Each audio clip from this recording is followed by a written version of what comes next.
नमस्कार दोस्तों, मैं भूषण आप लोगों के अपने चैनल ट्रिकी मेथड में स्वागत है। दोस्तों, आज के वीडियो में हम ओपन डाइस के कुछ महत्वपूर्ण प्रश्नों के बारे में चर्चा करेंगे। तो चलिए चलते इस बोर्ड की ओर और उन महत्वपूर्ण प्रश्नों को देखते हैं।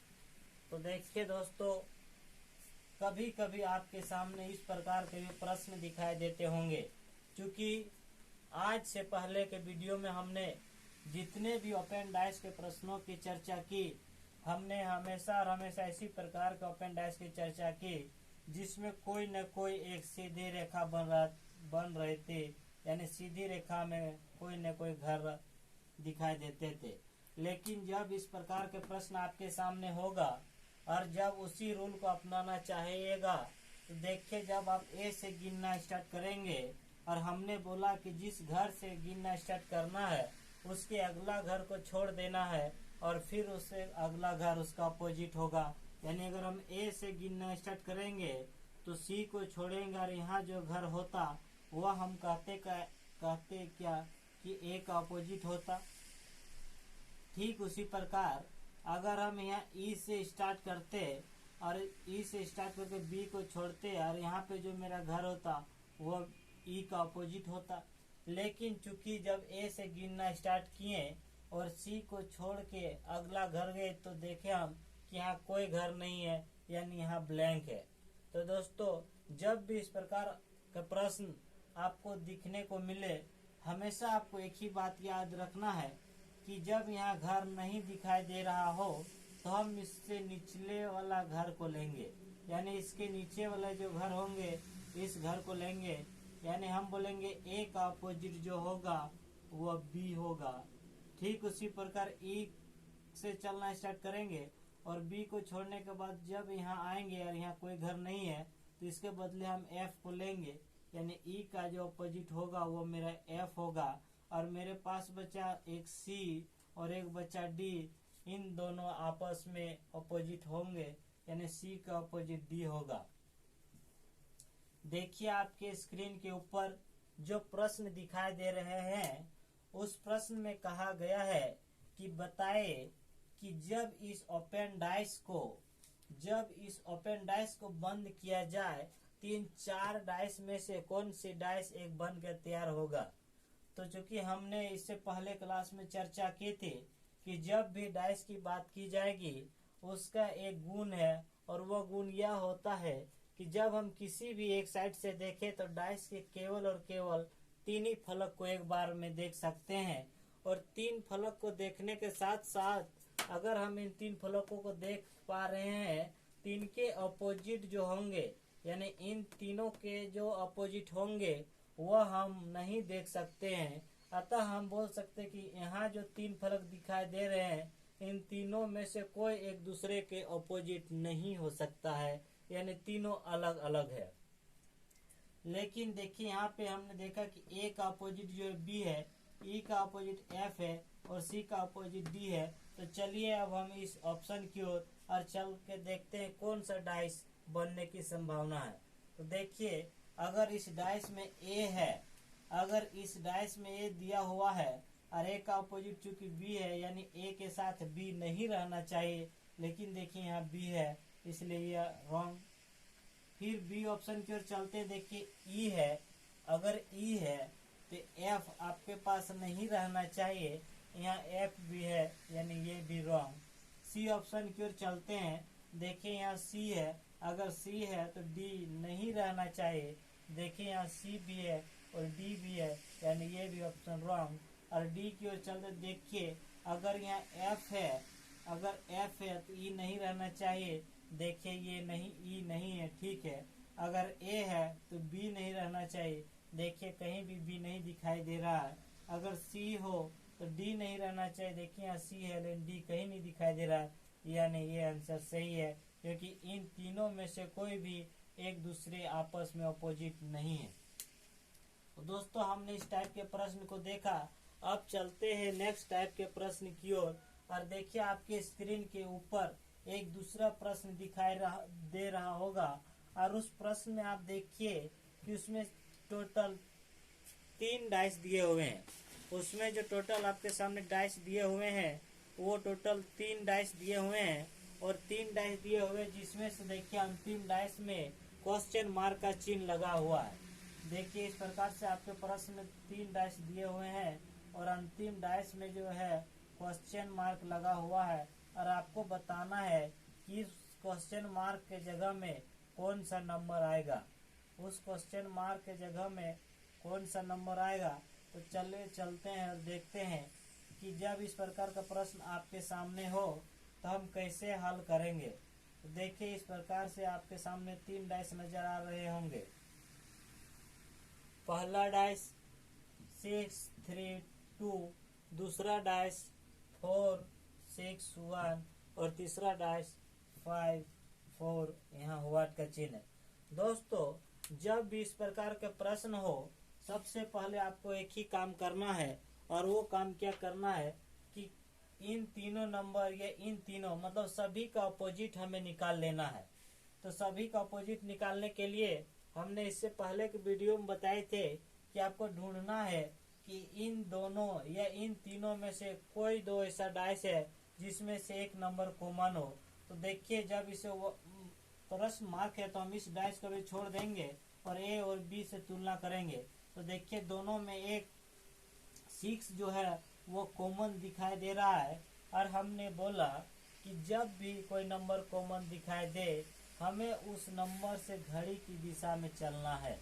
यानी यहाँ 6 से घड़ी की दिशा में चलेंगे और यहाँ भी 6 से घड़ी की दिशा में चलेंगे, और मेरा सामने जो नंबर आएगा वो 6 के बाद 2 आएगा, फिर 3 आएगा। यहाँ जब चलेंगे तो 6 के बाद 4 आएगा और 1 आएगा।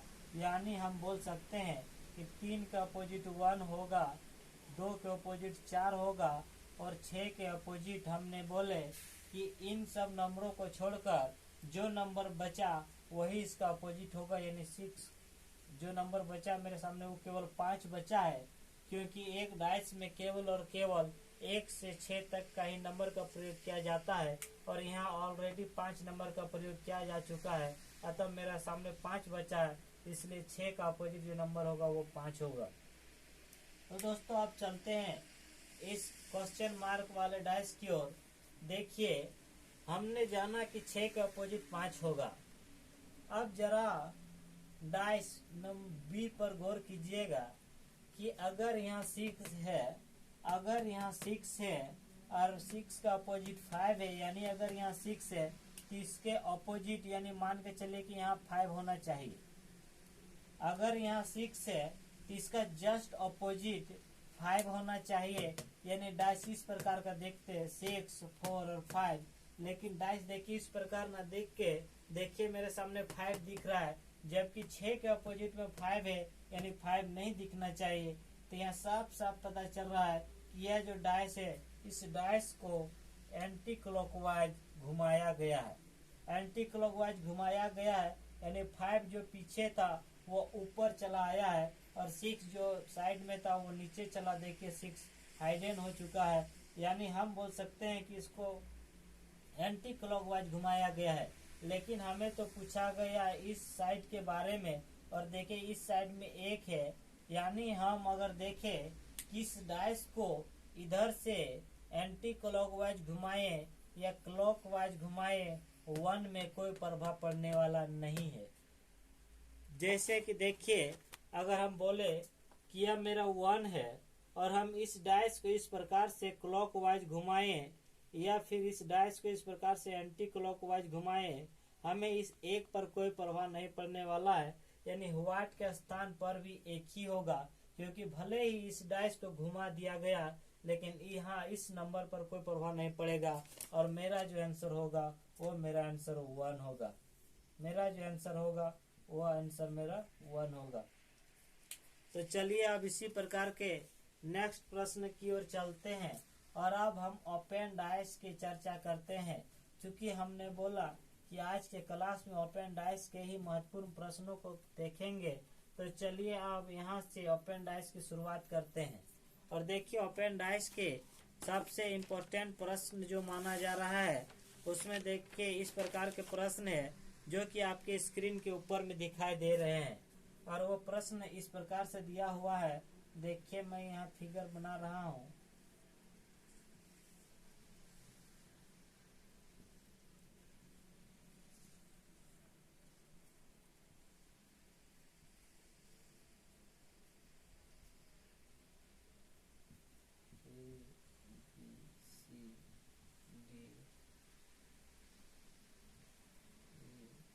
चार,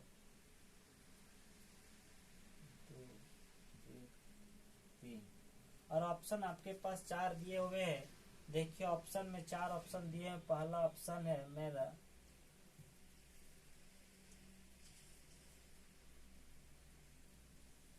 ए नंबर ऑप्शन में दिया हुआ है, ऊपर में डी, नीचे में बी, और यहाँ पे दिखाया गया हमें इस प्रकार से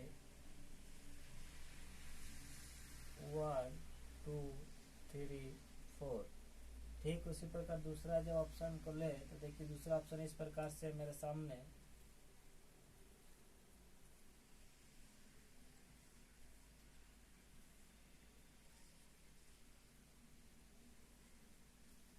दूसरा नंबर ऑप्शन लिखा गया डी ई, और फिर उसी प्रकार यहाँ 4 नंबर दिए हुए हैं और इसमें लिखा हुआ 1 2 3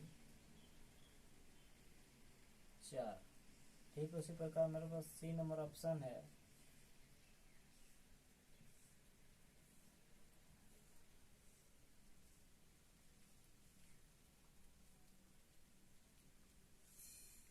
जिसमें मेरे सामने ए सी और यहाँ भी मेरा है 1 4 2 3, और डी नंबर ऑप्शन जो है मेरे सामने इस प्रकार से है। देखिए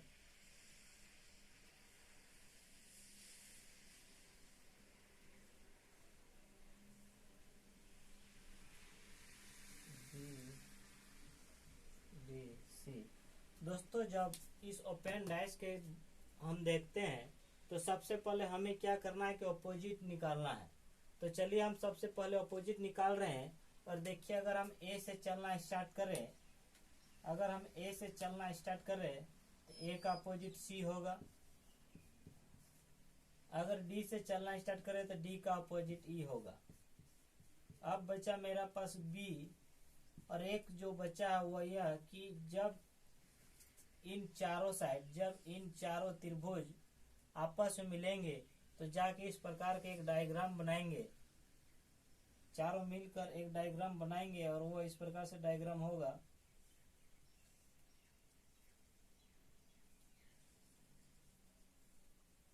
इस प्रकार से डायग्राम बनेगा। यहाँ 1, यहाँ 3, यहाँ 2, यहाँ 4, इस प्रकार से एक डायग्राम बनेंगे। और जो कि बी का अपोजिट होगा, यानी बी का अपोजिट जो होने वाला है वह इस प्रकार का डायग्राम होने वाला है। दोस्तों जब मेरे पास 3 नंबर का अपोजिट आ चुका है तो चलिए अब हम ऑप्शन की ओर चलते हैं। और देखिए ऑप्शन को, जब ऑप्शन नंबर ए देखते हैं, देखिए यहाँ पे बी दिया हुआ है, बी दिया हुआ है, यानी बी दिया हुआ है, यानी ये नंबर नहीं होना चाहिए क्योंकि बी का अपोजिट ये है। अगर बी दिया हो तो ये नहीं रहना चाहिए। देखिए यहाँ बी भी है और ये भी है, यानी ये तो मेरा रॉन्ग। अगर ऑप्शन नंबर बी की ओर चलते हैं तो देखिए अगर डी दिया हो तो ई नहीं रहना चाहिए, जबकि देखिए यहाँ डी और ई दोनों है, इसलिए ये भी रॉन्ग। अगर हम सी ऑप्शन की ओर चलते हैं, देखिए अगर यहाँ ए दिया हुआ है तो सी नहीं दिया हुआ रहना चाहिए, लेकिन देखिए ए और सी दोनों दिया हुआ है, इसलिए ये भी रॉन्ग। और डी नंबर देखिए ए दिया हुआ है, ए अगर दिया हुआ हो तो सी नहीं रहना चाहिए, लेकिन यह ए ना देकर सी दिया हुआ है। ठीक उसी प्रकार अगर डी और ई है तो इनमें से कोई एक रहना चाहिए। देखिए यहाँ डी दिया हुआ है और इन दोनों में से कोई एक रहना चाहिए। देखिए बी दिया हुआ है, यानी राइट आंसर जो होगा वो मेरा डी होगा। देखिए आपके ऑप्शन में भी इस प्रकार के डायग्राम दिए हुए हैं और ऑप्शन नंबर डी मेरा आंसर होगा। ठीक इसी प्रकार के प्रश्न, अगला प्रश्न की ओर चलते हैं और अगला प्रश्न को देखते हैं। देखिए अगला प्रश्न भी कुछ इसी टाइप के है देखिए आपके स्क्रीन के ऊपर दिखाई दे रहे होंगे प्रश्न, और प्रश्न में इसी प्रकार का सेम टू सेम फिगर है, लेकिन उसमें केवल नंबर का चेंज, यानी इसमें नंबर नहीं दिया गया है, इसमें केवल फिगर बनाया गया है। और देखिए वो जो फिगर बनाया गया है वो फिगर इस प्रकार से बनाया गया है।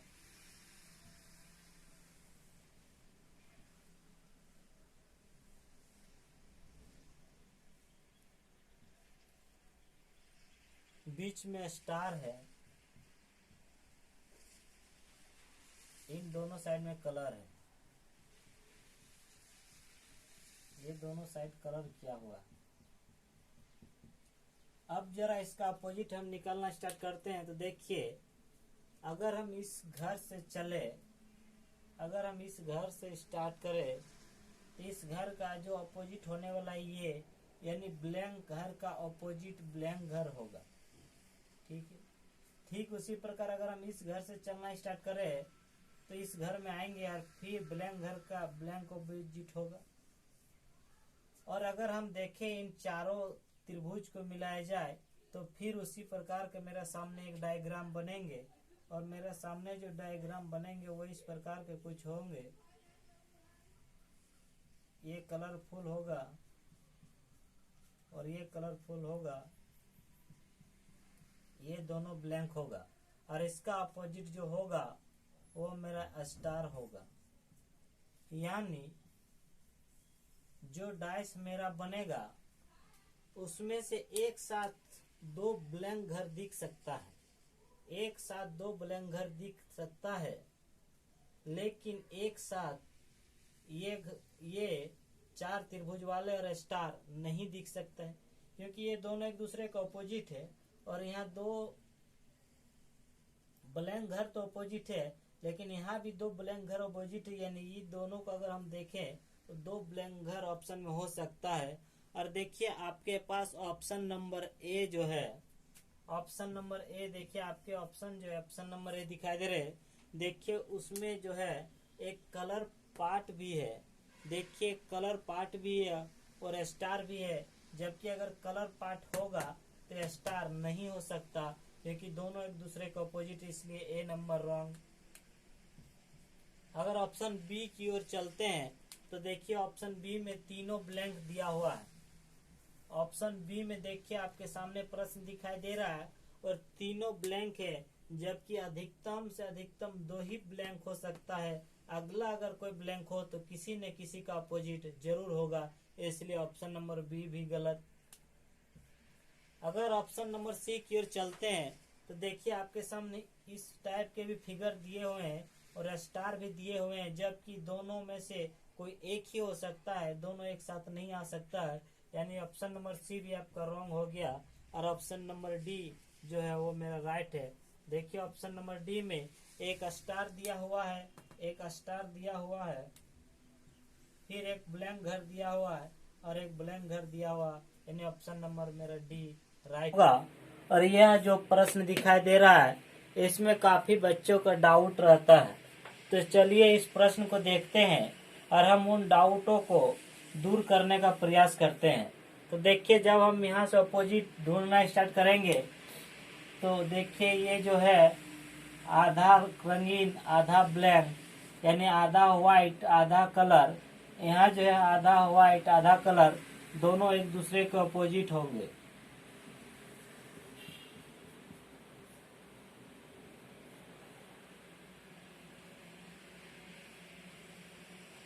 देखिए दोनों एक दूसरे को अपोजिट होंगे।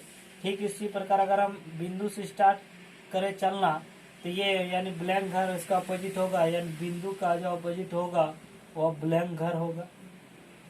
ठीक उसी प्रकार अगर इस ब्लैंक घर से चलना स्टार्ट करें तो यहाँ आएंगे और ये भी देखिए मेरा दो ब्लैंक घर होगा।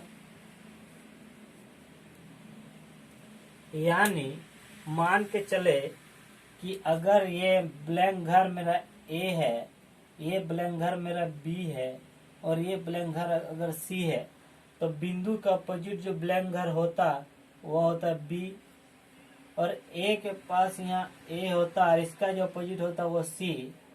तो चलिए देखते हैं ऑप्शन की ओर। और देखिए ऑप्शन नंबर ए में एक बिंदु दिया हुआ है और एक कलरफुल वाले घर दिया हुआ है और एक ब्लैंक दिया हुआ है। तो चूंकि जब बिंदु दिया हुआ है तो हो सकता है कि ब्लैंक घर में ए दिया हुआ हो, इसलिए ठीक है।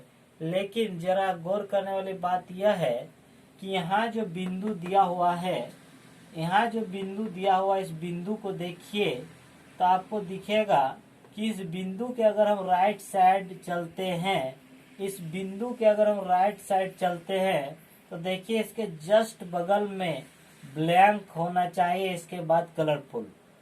इस बिंदु के जैसे ही हम राइट साइड चलते हैं देखिए इसके बाद ब्लैंक रहना चाहिए, फिर कलरफुल होना चाहिए।